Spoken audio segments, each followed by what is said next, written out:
Beberapa waktu lalu, sempat viral seorang konten kreator bernama Ferry Kusuma membongkar dugaan sindikat sumbangan fiktif. Para terduga pelaku tersebut menjual cerita kesedihan dari anak penderita pneumonia tiroid atau sebuah sindrom kelainan yang langka. Sering beraksi di beberapa titik lampu merah, mereka bisa mendapatkan uang donasi sampai 1,7 juta rupiah setiap harinya. Sayangnya, mereka yang ternyata tak mengenal sama sekali anak penderita tersebut menghabiskan semua uang sumbangan tersebut untuk keperluan pribadi. Lantas, apa memang aksi sumbangan fiktif ini masih ada di sekitar kita?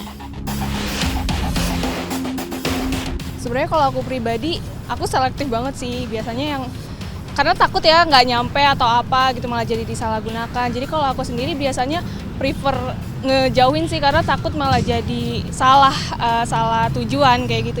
Kadang percaya kadang enggak, jadi kayak aku harus ngeliat lagi gitu loh, kayak ini bener nggak nih tempat yang kayak penerima dananya. Modus yang dilakukan para peminta sumbangan memang bermacam-macam. Ada yang beralasan untuk biaya pengobatan anak sakit hingga donasi untuk sebuah yayasan tertentu. Hari ini kami bertemu Nisa, seorang pelaku peminta sumbangan fiktif yang mengaku sudah beraksi selama 2 tahun belakangan di berbagai tempat. Uniknya, wanita berusia 34 tahun ini mengawali aksi sumbangan fiktif justru karena dia berkecimpung pada lembaga donasi yang legal alias resmi. Kalau awalnya sih pertama emang benar saya minta buat satu yayasan. Tapi setelah selang 1 bulan selesai. Nah, dengan ngelihat penghasilannya lumayan banyak, suatu saat juga saya lagi butuh, terpikir kenapa nggak diterusin aja gitu.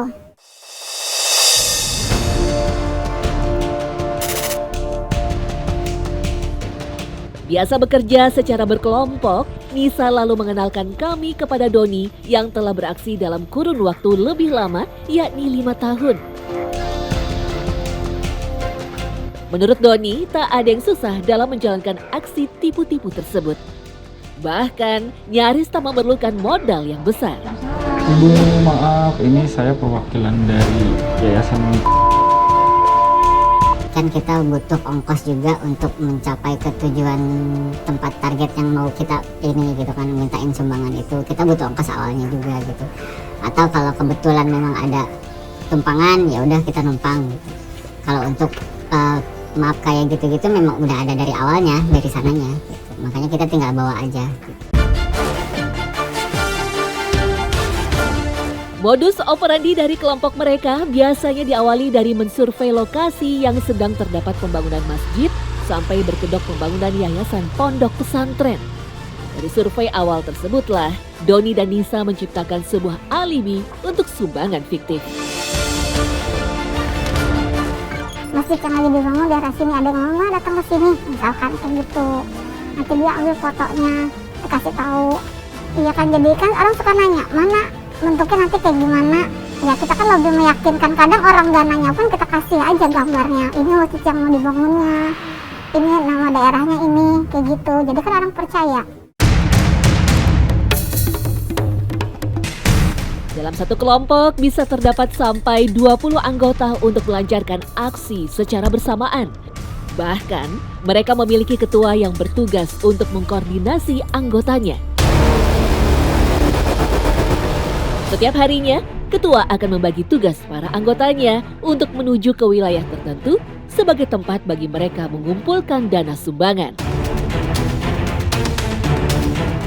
Kalau satu wilayah itu biasanya 1 orang. Nanti selang 3 hari lagi kita bisa tukeran. Karena kan kalau misalkan setiap hari takutnya ada yang curiga, kok orangnya itu lagi, kayak gitu yang mintanya gitu. Tetapi, Nisa dan Doni lebih memilih meminta sumbangan dengan cara door to door yang artinya menghampiri satu lokasi, kemudian pergi ke lokasi tertentu lainnya. Mereka sangat menghindari cara meminta sumbangan dengan membawa spanduk atau berdiam diri di lampu merah jalan raya.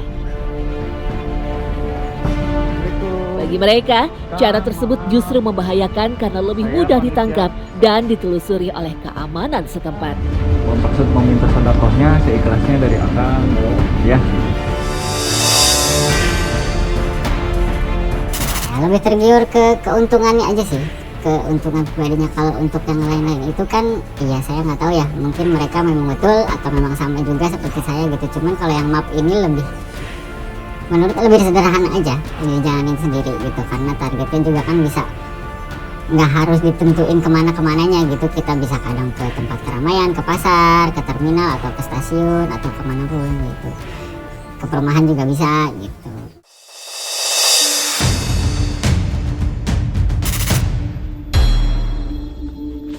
Nisa dan Doni tak pernah melakukan aksinya di perumahan elit. Biasanya mereka akan terhalang oleh satpam yang menjaga perumahan ataupun ketua RT dan RW setempat. Mereka lebih memilih lingkungan rumah yang padat serta tak ada ketua RT dan RW yang begitu memperhatikan. Terlepas dari mudahnya mencari uang dari iba orang lain, pengalaman menegangkan juga dialami oleh Nisa dan Doni beberapa kali. Seperti ditanya lebih rinci oleh warga atau bahkan ingin menghubungi nomor yang tertera dalam map sekalipun. Saya meminta sumbangannya seikhlasnya. Ya, silakan Ibu.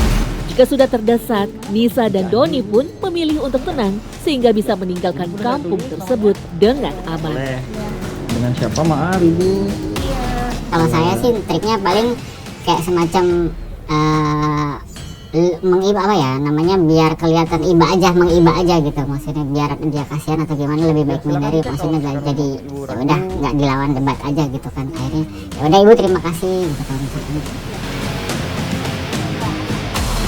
Yang paling pura-pura apa ya, pura-pura ada teman yang manggil atau gimana aja, pura-puranya kayak gitu, padahal nggak ada yang manggil atau nungguin buru-buru gitu.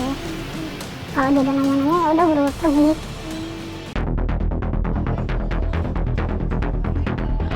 Hanya saja jika warga dirasa waspada, kampung tersebut akan di blacklist oleh kelompok Doni dan Nisa dan tak didatangi untuk sementara waktu. Meski terlihat remeh, masing-masing dari Doni dan Nisa bisa mendapatkan 100 sampai 500 ribu setiap hari. Bahkan jika ada satu rumah warga yang memberi sumbangan, biasanya tak berselang lama, maka akan ada anggota lain yang mendatangi rumah tersebut juga. Iya, kita suka ngasih info, itu kita kemarin ke rumah itu ngasihnya gede loh, tanpa banyak nanya, emang orangnya ramah ke gimana, tapi nggak besoknya, paling selang 3 hari. Tapi kita harus bawa mapnya juga beda ya, nama pesantren atau nama masjidnya beda, jangan sama, nama daerahnya juga beda. Iya kan, karena kita ditanya dari mana, pesantren mana gitu, jangan sampai pertanyaannya jawabannya sama.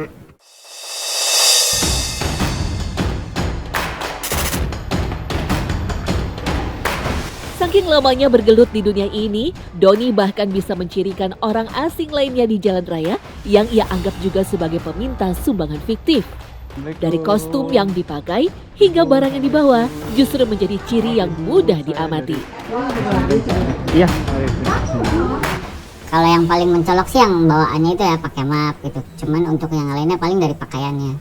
Ya mungkin kita tahu pakaian yang sering dia pakai, ya jadi kita hafal gitu. Kalau cowok tuh ya umumnya sih pakai baju koko sama pakai kopiah sama peci gitu. Kalau untuk yang ceweknya biasa pakai hijab gitu kan. Walaupun pakai masker kita kenal kok itu siapa. Menurut Hanifah Hasna selaku kriminolog, fenomena sumbangan fiktif ini memang susah diberantas karena nilai yang dikeluarkan masing-masing orang terbilang receh. Menurut dia, salah satu cara ampuh menangkal adalah mulai dari kebijakan pengurus lingkungan setempat. Kalau masjid itu di daerah A, meminta sumbangannya kan di daerah A.